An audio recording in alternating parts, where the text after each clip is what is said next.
আগের শ্লোকটিতে অর্জুন ভগবানের শরণাগত হলেও তার মনে এই ভাব হলো যে ভগবানের ইচ্ছা যুদ্ধ করাবার, কিন্তু আমি এই যুদ্ধকে আমার পক্ষে ধর্মযুদ্ধ বলে মানতে পারছি না। ভগবান যেমন আগেও উত্তিষ্ঠ বলে যুদ্ধ করার আদেশ দিয়েছিলেন, এখনও তিনি সেইরূপ যুদ্ধ করার আদেশ দেবেন। দ্বিতীয়ত, আমিও বোধহয় ভগবানের কাছে নিজের হৃদয়ের ভাব পুরোপুরি বোঝাতে সমর্থ হইনি। এই কথা ভেবেই অর্জুন পরের শ্লোকে যুদ্ধ না করার ব্যাপারে নিজের হৃদয়ের অবস্থা স্পষ্টভাবে বর্ণনা করেছেন।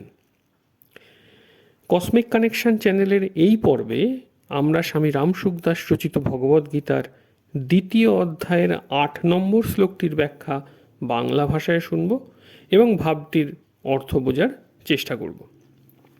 পৃথিবীতে ধনধান্য সমৃদ্ধ নিষ্কণ্টক রাজ্য এবং স্বর্গে দেবতাগণের আধিপত্য যদি পাওয়া যায়, তাহলেও আমার ইন্দ্রিয়সমূহের সন্তাপক শোক দূরীভূত হবে বলে আমার মনে হয় না। অর্জুন ভাবছিলেন যে ভগবান মনে করছেন অর্জুন যুদ্ধ করলে বিজয়ী হবে এবং বিজয়ী হলে সে রাজ্য লাভ করবে, যাতে তার দুঃখ চিন্তা দূর হবে এবং সন্তোষ লাভ হবে। কিন্তু শোকের জন্য তার এমন দশা হয়েছে যে বিজয়ী হলেও তার শোক দূর হবে এমনটা মনে হচ্ছে না। যদি আমি ধনধান্য সমন্বিত নিষ্কণ্টক রাজ্য লাভ করি, অর্থাৎ সেই রাজত্বে প্রজারা খুব সুখে থাকে, প্রজাদেরও অনেক ধনসম্পত্তি থাকে, কোনো জিনিসের অভাব না থাকে এবং রাজ্যে কোনো শত্রুতা না থাকে, তবুও আমার শোক দূর হওয়া সম্ভব নয়। পৃথিবীর এই তুচ্ছ ভোগ সর্বস্ব রাজ্য তো কোন ছাড়, ইন্দ্রের দিব্য ভোগ সমন্বিত রাজ্যও যদি পাওয়া যায়, তবুও আমার শোক, হৃদয়ের জ্বালা এবং চিন্তা দূর হবে না। অর্জুন প্রথম অধ্যায়ে বলছিলেন যে আমি বিজয়ও চাই না, রাজ্যও চাই না, সুখও চাই না, কারণ ওই রাজ্যে কি হবে, ভোগে কি হবে এবং ওই জীবনেই বা কী হবে।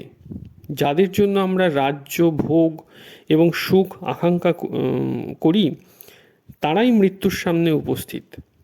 এখানে অর্জুন বলেছেন যে পৃথিবীর ধনধান্য সমন্বিত নিষ্কণ্টক রাজ্য যদি পাওয়া যায় এবং দেবতাদের আধিপত্যও যদি লাভ করা হয়, তাহলেও আমার শোক দূর হবে না, আমি তাতে সুখী হতে পারবো না।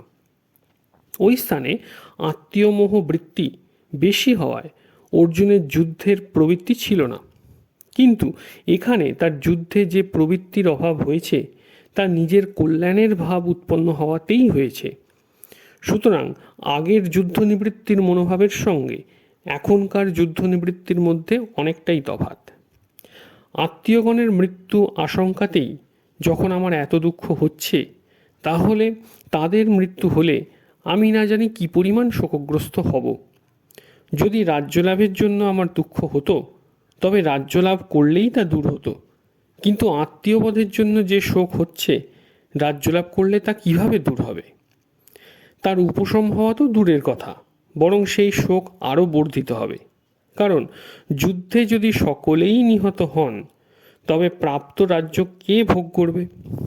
সেই রাজ্য কার কাজে লাগবে? অতএব পৃথিবীর রাজত্ব বা স্বর্গের আধিপত্য যাই পাওয়া যাক, আমার ইন্দ্রিয় সন্তাপক শোক তাতে দূরীভূত হবে না। সম্পূর্ণ পাঠটি শোনার জন্য আপনাকে ধন্যবাদ। কমেন্ট করে জানান যে পাঠটি আপনাদের কেমন লাগলো। পরবর্তী ভিডিও খুব তাড়াতাড়ি আসতে চলেছে। আপনি যদি এই চ্যানেলে প্রথমবার আসেন, তাহলে লাইক, শেয়ার এবং সাবস্ক্রাইব করতে ভুলবেন না। ধন্যবাদ।